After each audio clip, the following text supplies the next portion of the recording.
우리가 기본적으로 알아야 될 땅 힘이나 아니면은 비료들 그런 것들을 잘 모르고 하시는 분들이 많을 거라고 생각됩니다. 그래서 여기 지금 대조군들이거든요. 여기는 누가 봐도 잘 됐다고 하는 데고요.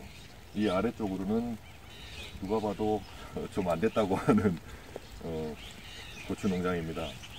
5월 2일 날 고추를 정식했습니다. 한 달 하고 나서 한 24일 정도 지났네요. 지금 키는 한 80cm 이상 되는 것 같습니다.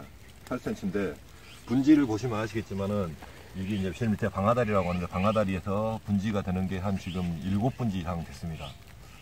여기는 기존에 그 두릅을 심었다가 노타리 치고 나서 심은 데고요. 저 아래쪽은 땅이 밑으로 쭉 꺼져 있어 가지고 황토를 한 70차 정도 객토를 해 가지고 한 땅인데 퇴비를 거짓 안 했습니다. 한 500평 정도의 퇴비를 한 팔레트, 그러니까 한 80호 정도만 해 가지고 농사를 짓고 있거든요.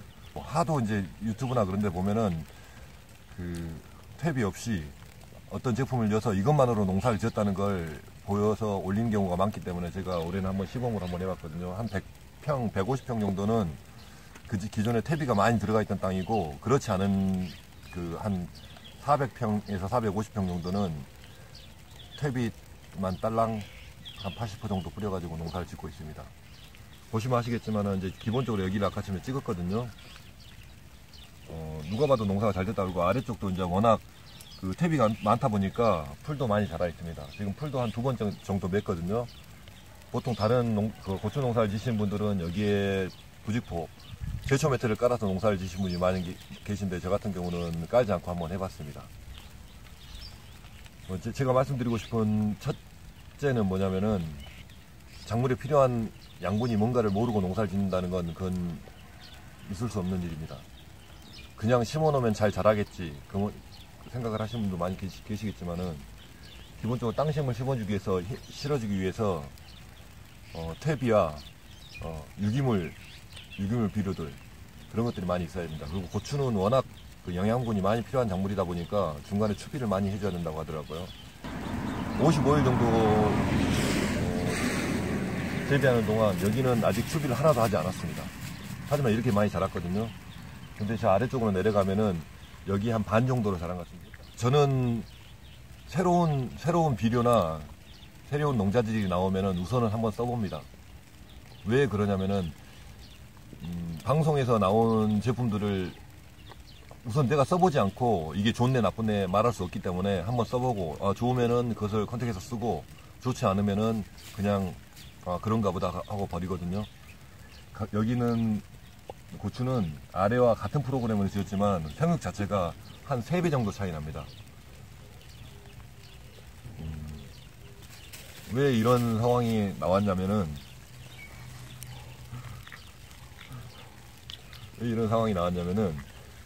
기존의 땅심이 워낙 좋다 보니까 추비를 하지 않아도 이렇게 따라가는 거고, 저 아래쪽은 유기질이 하나도 없는 황토흙입니다. 그래서 여기보다는 훨씬 생육이 부진합니다. 이제 아래쪽으로 한번 가볼까요?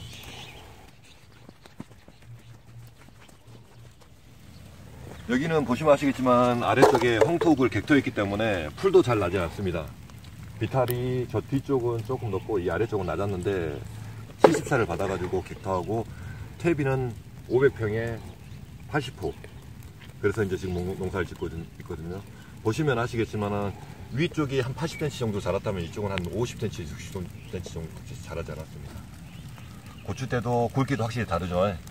고추는 많이 달리긴 달렸는데 생육이 저 위에 비해서 한 3분의 1 정도밖에, 1, 2 정도밖에 되지 않는 것 같습니다. 방아다리도 아래쪽에서부터 잘 자라가지고 뻗었지만 분지는 많이 됐지만 실질적으로 키도 작고 분지도 많이 안 된 상황입니다. 여기는 위쪽과 달리 추비를 지금 3번 했습니다. 복합비료라고 하는 그 NK 비료를 3번 정도 추비했는데 지금 상황은 이 정도입니다. 고추 달린 것도 양도 그렇게 많이 차이 나지는 않는 것 같습니다. 하지만 꽃핀 숫자와 크기 많이 차이 나겠죠. 이러면은 초반에 이런 식으로 되면은 뒤에 많이 못 따라간다고 이야기를 하더라고요. 앞으로도 얼마나 많은 추비를 해야 되는지, 하지만 끝까지 추비를 해가지고 가는 상황들을 한번 보여드릴까 합니다. 뭐 이 방송을 처음에 이제 취지가 뭐였냐면은 우리 귀농인들은 모르는 것들이 너무 많습니다.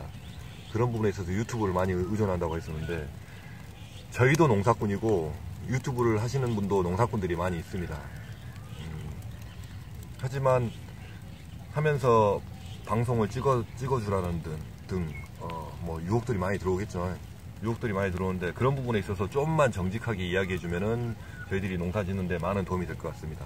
최근에 만난 분이 한 분 계셨는데, 저희 농장에, 이제 딸기 농장에 견학을 와가지고 그런 이야기를 하더라고요. 자기는 유튜브에서 올라온 제품들에 대해서 신뢰를 하지 못하겠다고. 왜? 그런데 그분은 하나도 써보지 않았다고 하더라고요. 근데 저는 처음에 아까 말씀드렸던 것 같이 다 써보고 이게 좋네, 이게 나쁘네라는 그 판단을 하고 제가 사용을 하고 있거든요. 좋은 제품도 있겠죠. 나쁜 제품도 있겠지만. 기왕이면은 저희가 같이 농사를 짓는 입장에서 이게 써보고 좋다, 이게 나쁘다라는 걸 정확히 말씀해 주시면은 새로 농사를 짓는 분들이 아무래도 더 좋은 결과를 얻지 않을까 생각합니다. 농사를 지으면서 느낀 것 중에 하나가, 제가 이제 5년차, 귀농 5년차다 보니까 딸기 농사를 예를 들어서 하자면은 모든 하나를 배우는데 1년이 걸립니다. 뭐 예를 들자면은 처음에 110m짜리 하우스를 빌려서 임대해서 농사를 지었었는데, 뒤쪽에 딸기들이 막 길어지더라고요. 근데 20년간 토경 농사를 지었던 저희 스승님도 길어진 이유를 잘 모르더라고요.